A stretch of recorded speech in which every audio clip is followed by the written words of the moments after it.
Rương ở bục mếch rực côn prosa. Cả bị preng nhé, miên ta chah mà nè, nâng đôn chah mà nè nơ srok mùi. Ta chah dây chah nú, cọt miên côn cổ mông mà nè rụp lọ nè.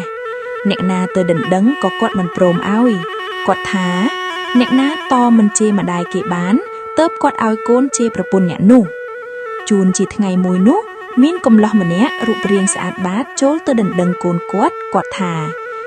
Anh oi anh, công pruy chất. Phần tay anh trừ tóm công chê mà đài kê. Hai tụi tùl bầm rỡ anh tam bị anh bán anh oi anh. Bà to mình bán, anh bắt đách mình oi anh tê. Anh prap anh muốn oi đằng kroi. Anh cùng thả anh cài na. Công lọ nọ thả. Khniang bát tóm chê mà đài kê bán hơi. Thưa cây ở vay bán tiếng Khniang bán tụi tùl sắp cướp bro cá tam ra sát lục ở bục. Ta nút thả. Bà anh tóm chê mà đài kê bán mến. Anh tư sân cho. Prức anh một vinh pi pro lâm. Công lọ nút có lia tôi tẻ vinh. Prức láng công lọ nút một vinh chối tôi bầm ra ở bục mà đài khmeg. Ta nút pra cuồng cổ mông quát ao riếp bài tức ao nẹ công lọ nụ si. Si ruột hơi, ta nút prap tôi côn pro xà tha. Côn tôi chạp cổ bấy tôi chùa sre. Đòr ca na thmò nơi khang sre nút, dùng teo chrek, xâm án đọc cổ bấy lên. Nhạc công lót tôi chấp cổ bay một tấm, hơi tôi chua sre tăng pi pro lâm đo ngày tróng, có thmó bùm dung, cổ bay đà bùm rút, có thmó chê tài trứng, bùm dung xạ. Nhạc công lót liền bài na,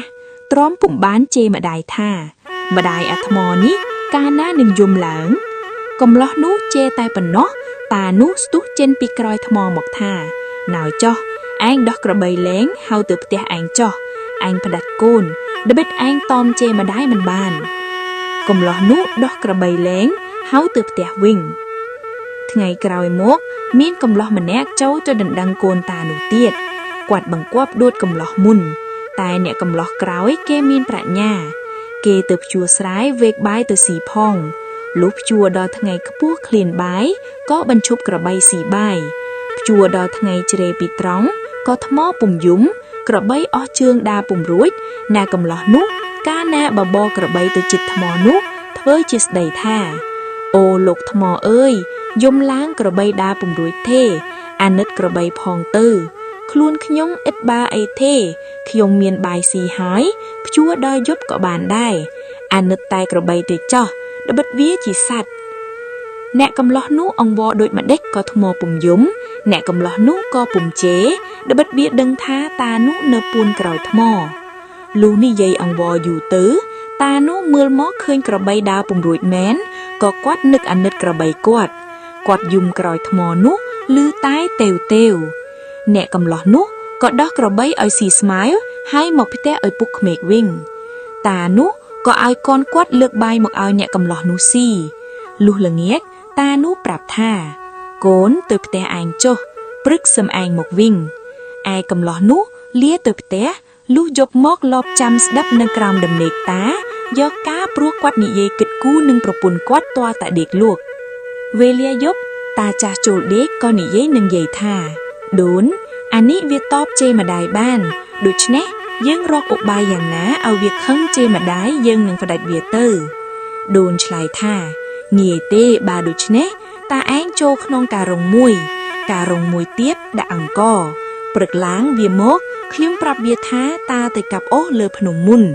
Khiêm ao vía rệt ta ánh nâng ẳng co lơ phnom, bao vía thngốn vía khăng vía chê nú, ta ánh nâng khương cà rống lư hái một vững phát đách vía bán đào nhì. Ta dê kịch khnia đuch nè hái có đế tờ. Ai nhạc cầm ló lộp đạp cài btế, đâng cai hái có vớ tự điệt ai btế.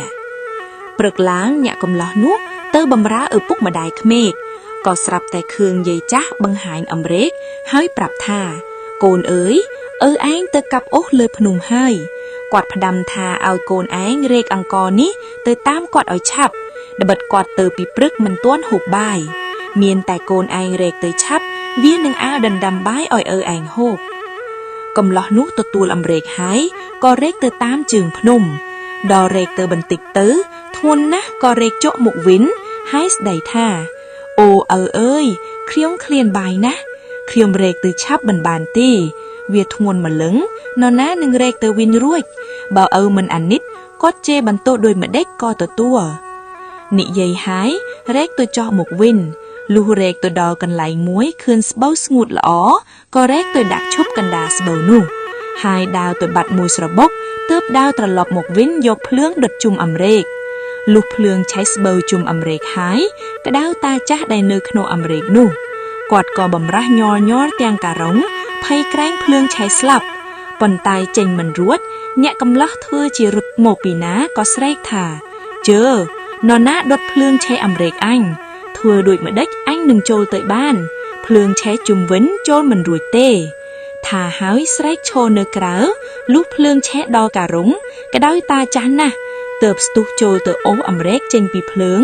រួចហើយភ្លើងឆេះដាច់ខ្សែការុងរលាកតាចាស់បំរាស់ញ័រទើបញាក់កំឡោះស្រាយការុងចេញឃើញតាឪពុកក្មេករលាកភ្លើងឆេះទាំងសពក្បាលផងក៏ជម្រាបថាជើលោកឪម្ដេចក៏មិនប្រាប់កូនកុំអីភ្លើងឆេះស្លាប់ចោលម៉ែឲ្យនៅមេម៉ាយតាចាស់ខឹងណាស់តែពុំដឹងជាធ្វើដូចម្ដេចឡើងដើរទៅញយមកផ្ទះវិញទ្រាំទ្រូងមួយថ្ងៃណាមួយដោយវាអូសចេញពីភ្លើងណាមួយរលាកភ្លើងមកដល់ផ្ទះវិញគ្មានស្ដីមួយមាត់ដល់ផ្ទះហើយប្រាប់កូនប្រសាថាទៅផ្ទះចុះព្រឹកសំឯងមកវិញឯកូនប្រសាលាទៅផ្ទះវិញលុះយប់មកលបចាំស្ដាប់នៅក្រោមដំណេកតា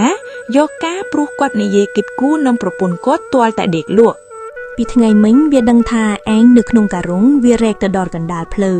វាថាធ្ងន់ណាស់តែវាមិនជេរម្ដាយវារកទីណាមានស្បូវស្ងួតវារែកអាំរែកទៅដាក់កណ្ដាលស្បូវហើយវាដើរទៅរកភ្លើងមកដុតជុំវិញដល់ភ្លើងឆេះវាធ្វើជាស្រែកថាអ្នកណាដុតភ្លើងនេះឆេះអាំរែកវាអស់ហើយវាឈរតែស្រែកមិនចូលយកទុកទាល់តែភ្លើងឆេះដល់ក្តៅទើបបានវារត់ចូលទៅអូសចេញមកអញភ័យណាស់ប៉ុន្តែចេញមិនរួចព្រោះវាចូលមាត់ការុងជាប់អញរលាកអស់ទាំងខ្លួនឥឡូវនេះយើងគិតដោយម្ដេចនឹងផ្ដាច់វាបានយាយថាឥឡូវនេះយើងគិតថាឲ្យតាឯងធ្វើម្ចាស់ឲ្យវាធ្វើឆ្កែនាំទៅបណ្ដើអណ្ដើកឲ្យវាដូចឆ្កែបើវារកអណ្ដើកមិនបានឬវាបោលមិនរួចនោះយើងផ្ដាច់វាបានតាចាស់ថាដូនគិតដូច្នេះត្រូវព្រឹកអញធ្វើដូចឯងថាតាយាយគិតគ្នាហើយដេកទៅឯអ្នកកំឡោះនោះស្ដាប់ដឹងអស់ការហើយវិលទៅផ្ទះវិញដេកលក់មនរងាវទើបពុនអណ្ដើកយកទៅចងទុកក្នុងកំពតស្មៅឯវាលឯនេះឯណោះពីពេញតែវាលដែលតាចាស់គាត់គិតទៅរកអណ្ដើកនោះហើយវិលមកផ្ទះដេកធ្វើប្រងើយលុះព្រឹកប្រហែមឡើងចៅនោះទៅដល់ផ្ទះឪពុកក្មេកម្ដាយក្មេកក៏ឲ្យកូនក្រមុំគាត់រៀបបាយលើកយកមកឲ្យចៅនោះស៊ីរួចហើយក៏ប្រាប់ថាកូនឥឡូវនេះយើងទៅបណ្ដើអណ្ដើកប៉ុន្តែយើងគ្មានឆ្កែកូនឯងធ្វើឆ្កែឪធ្វើម្ចាស់យើងទៅរកក្រែងបានមួយពីរយកមកស៊ីចៅនោះឆ្លើយបាតហើយតាចាស់ពុនបាយសំណុំទឹកបំពង់ដាយចេញពីផ្ទះទៅចៅនោះក៏បោជើងបូនតាមក្រោយទៅ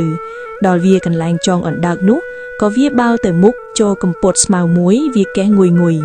តាចាស់រត់ទៅដល់វាខំបានអណ្ដើកមួយហើយបោទៅទៀតខំបានអណ្ដើកតែមួយបំពីក្លើដល់ថ្ងៃត្រង់តាចាស់ឃ្លានពេកណាស់ក៏អង្គុយគិតស្រាយបាយស៊ីឆ្កែមើលទៅខាងឃើញក្របីមួយហ្វូងក៏បោទៅដេញខំក្របីបោចូលស៊ីស្រូវអ្នកស្រុកតាចាស់ឃើញហើយរត់ទៅដេញឆ្កែដេញក្របីចេញពីឆ្កែបោលមកស៊ីបាយអស់ហើយបោទៅបាត់ឪពុកក្មេកម្ចាស់ឆ្កែវិលមកវិញរកបាយស៊ីគ្មានឆ្កែស៊ីអស់ខឹងណាស់ដេញវាយពុំទាន់ណាអស់កម្លាំងឃ្លានបាយណាភ្លឺឆ្ងាយក៏ខំដើរមកផ្ទះវិញទាំងអត់បាយដើរពុំរួចបន្ទោសឆ្កែមិនបានពីឆ្កែវាចំណាំតែអញ្ចឹងដល់ផ្ទះស៊ីបាយរួចហើយប្រាប់កូនប្រសាថាទៅផ្ទះចុះព្រឹកសឹមមកវិញដល់យប់កូនប្រសាមកលុបស្ដាប់តាយាយគិតគ្នាទៀតលុះដល់យប់តាយាយចូលដេកតាប្រាប់យាយពីរឿងដែលកូនប្រសាធ្វើសពគ្រប់ហើយតាឲ្យយាយជួយគិតទៀតដូនចាស់ប្រាប់ថាពីមុខវាធ្វើឆ្កែតាឯងធ្វើម្ចាស់វាធ្វើបាបតាឯងបានដូច្នេះព្រឹកនេះតាឯងឲ្យវាធ្វើម្ចាស់តាឯងធ្វើឆ្កែវិញតាយាយគិតគ្នាហើយដេកទៅចៅនោះលបស្ដាប់បានការហើយក៏ទៅដេកឯផ្ទះធ្វើវាហើយព្រឹកឡើងចៅនោះទៅបម្រើឪពុកក្មេកម្ដាយក្មេកទៀតតាយាយឲ្យកូនក្រមុំលើកបាយមកឲ្យស៊ីរួចហើយក៏តាប្រាប់ថាកូនអើយពីម្សិលមិញឯងធ្វើឆ្កែថ្ងៃនេះឯងធ្វើម្ចាស់អញធ្វើឆ្កែវិញចៅនោះឆ្លើយបាតហើយពូនបាយទឹកទៅឯតាវាធ្វើឆ្កែបោតាមក្រោយ លុះហួរពីផ្ទះបន្តិចវាខំដើរលឿនកុំឲ្យឪពុកក្មេកវាបោតាន់តាបោពុំតាន់បិទខ្លួនចាស់ដើរត្រុកត្រុកតាមក្រោយវាក៏បែរមុខថាឆ្កែអីស៊ីតែបាយបង្អស់ទៅមុខមិនទៅដើរតែក្រោយមនុស្សរកអណ្ដើកមកដេចបានថាហើយវាឆ្កែឲ្យបោទៅមុខតាបោលក្រុងស្មៅមិនរួចចេះតែដើរតាមក្រោយអណ្ដើកក៏រកមិនបានកូនប្រសាវាយស្ទើរស្លាប់ហត់ស្ទើរដាច់ខ្យល់តែពុំហ៊ានស្ដីព្រោះខ្មាស់កូនប្រសាលុះទៅឆ្ងាយដល់ថ្ងៃត្រង់វាស្រែបាយស៊ីហើយវាថាឆ្កែអីរកអណ្ដើកមិនបានដើរតែក្រោយមនុស្សស៊ីតែបាយបងអស់ហើយវាមិនឲ្យបាយស៊ីវាឲ្យតែឆ្អឹងឆាងអង្គាក៏មិនបែកដបិតគ្មានធ្មិនឃ្លានណាស់អង្គុយតែមើលមុខវាទាល់តែវាស៊ីអស់វាងួយប្រណុងទៀតថាណ້ອຍទៅផ្ទះចុះបើមិនផេះទេឆ្កែអីឆ្នែងញ៉ាំងញ៉ឹងហើយវាឡើងដើរវិលទៅផ្ទះវិញតាចាស់ហត់ណាស់វាមិនរួចឡើងដើរទៅតាមក្រោយចៅកំឡោះទៅដល់ផ្ទះប្រាប់ម្ដាយក្មេកថាម៉ែ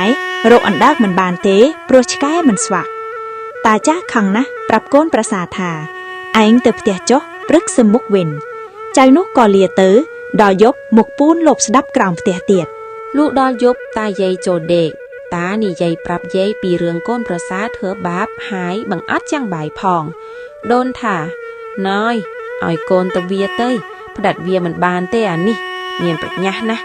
ឯងគិតអីវាដឹងមុនទាំងអស់វាធ្វើបាបស្ទើរតែនឹងស្លាប់មិនដេចក៏មិនរៀងតាចាស់ឆ្លើយថានឹងឲ្យទៅវាមើលទៅរូបរាងមិនសមនឹងកូនយើងសោះប៉ុន្តែយើងធ្វើកលឲ្យវាខឹងឲ្យវាជេរម្ដាយវាមិនជេរដូច្នេះដូនជួយគិតអញម្ដងទៀតបើវាធ្វើតាមមិនបានសំផ្ដាច់វាដូនចាស់ថាឥឡូវនេះមានតែពេលមន់រងាយឡើងតាឯងលុបមុខស៊ីស្លាហូបបាយហើយចូលទៅក្នុងការុងមួយទៀតជ្រកអង្ករបើព្រឹកឡើងវាមកខ្ញុំប្រាប់ថាតាឯងទៅផ្សារទិញអីវ៉ាន់ហើយខ្ញុំប្រាប់វាឲ្យរែកទៅឲ្យតាន់វេលាស៊ីបាយព្រឹកល្បិតផ្លូវទៅផ្សារក៏ឆ្ងាយដែរបើវារែកទៅមិនតាន់មកវិញផ្ដាច់វាយ៉ាងងាយមួយទៀតដល់ពាក់កណ្ដាលផ្លូវវាធ្ងន់វាប្រហាក់វាឃើញថាស្ងាត់ហើយវាជេរមិនខានតាចៅនិយាយគិតគ្នាហើយដេកទៅឯកូនប្រសាលបស្ដាប់នៅក្រោមផ្ទះដឹងការហើយក៏ទៅដេកឯផ្ទះលុះព្រឹកឡើងចៅនោះរៀបខ្លួនដើរចេញទៅបម្រើឪពុកក្មេកទៀតដល់ហើយម្ដាយឲ្យកូនក្រមុំលើកបាយមកឲ្យចៅនោះស៊ីទៀតស៊ីហើយក៏ប្រគល់អំរែកឲ្យកូនប្រសារែកទៅតាមឪពុកក្មេកឯផ្សារដោយគិតគ្នាពីល្ងាចនោះចៅនោះរែកដើរទៅហើយគិតថា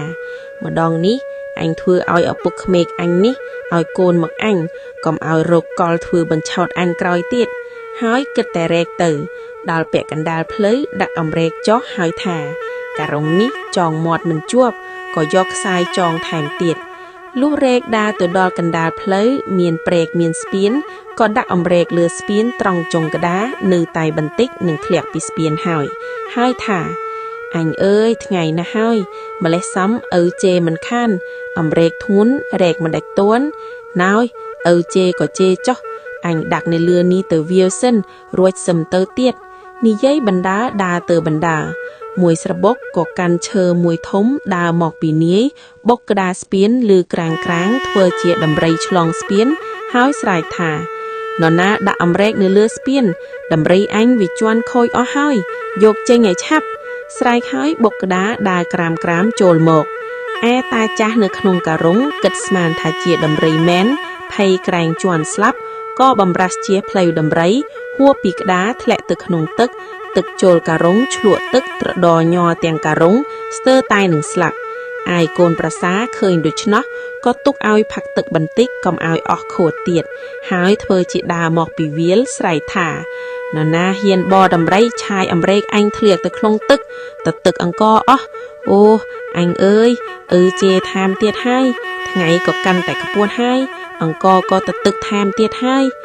ឯអ្នកកំឡោះឃើញឪពុកក្មេកបំរាស់ញ័រក្នុងការុងក៏ថាអូមានទាំងត្រីមកបបេះផង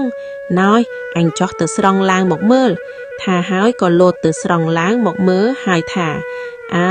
បើវាទៅទឹកនឹងស្រាយហាវថ្ងៃរែកយកទៅឲ្យម៉ែធ្វើនំបញ្ចុកឲ្យឪថាហើយស្រាយមើលឃើញតានៅក្នុងការុងក៏ថា អូឪអើយម្ដេចមិនស្រែកប្រាប់ខ្ញុំកុំអីស្លាប់ទៅហើយគេបរដំរីមកពីណាមិនដឹងគេឲ្យដំរីឆាយធឿទៅក្នុងទឹកតាឮហើយឡើងឈរដើរវិលមកផ្ទះវិញមិនមានស្ដីមួយម៉ាត់ដល់ទៅផ្ទះអស់ចំណេះមិនហ៊ានគិតទៀតក៏រៀបការកូនក្រមុំឲ្យទៅញាក់កំឡោះនោះទៅ